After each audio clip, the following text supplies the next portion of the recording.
Ezekiel പ്രവാചക പുസ്തകത്തിൽ നിന്നുള്ള വായന 29 അധ്യായം 1 മുതൽ 11 വരെ ഈജിപ്തിനെതിരെ ശബ്ദിക്കുന്നു. 10-ാം വർഷം 10-ാം മാസം 12-ാം ദിവസം കർത്താവ് എന്നോട് അരുളി ചെയ്തു, മനുഷ്യപുത്ര, ഈജിപ്ത് രാജാവായ ഫറവോയുടെ നേരെ മുഖം തിരിച്ച് അവനും ഈജിപ്ത് മുഴുവനുമെതിരെ പ്രവചിക്കുക. ദൈവമായ കർത്താവ് അരുളി ചെയ്യുന്നു, ഈജിപ്ത് രാജാവായ ഫറവോ, നൈൽ എൻ്റേതാണ്, ഞാനാണ് അത് നിർമ്മിച്ചത് എന്ന് പറഞ്ഞുകൊണ്ട് നദികളുടെ മധ്യേ ശയിക്കുന്ന മഹാസർപ്പമേ, ഞാൻ നിനക്ക് എതിരാണ്. നിന്റെ കടവായിൽ ഞാൻ ചൂണ്ട കോർക്കും, നിന്റെ നദികളെ മത്സ്യങ്ങളെയെല്ലാം നിന്റെ സൽക്കങ്ങളിൽ ഞാൻ ഒട്ടിക്കും. എന്നിട്ട് അവയോടുകൂടെ നിന്നെ ഞാൻ വെള്ളത്തിൽ നിന്ന് വലിച്ചു പുറത്തിടും.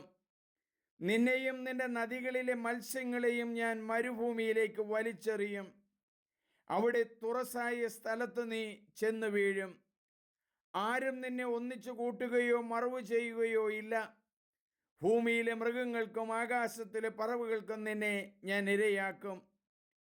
ഞാനാണ് കർത്താവെന്ന് അപ്പോൾ ഈജിപ്ത് നിവാസികളെല്ലാം അറിയും.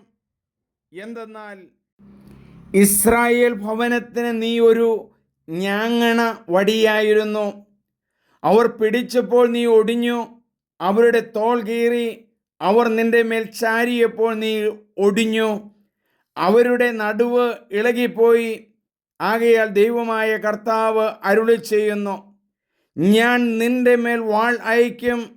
മനുഷ്യരെയും മൃഗങ്ങളെയും നിന്നിൽ നിന്ന് ഞാൻ വിച്ഛേദിക്കും.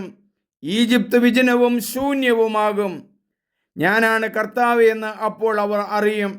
നൈൽ എൻ്റേതാണ്, ഞാനാണ് അത് ഉണ്ടാക്കിയതെന്ന് നീ പറഞ്ഞു.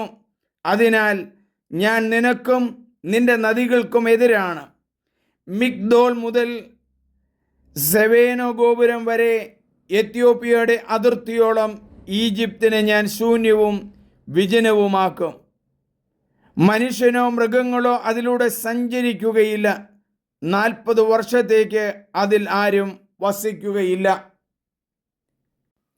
നമുക്ക് പ്രാർത്ഥിക്കാം.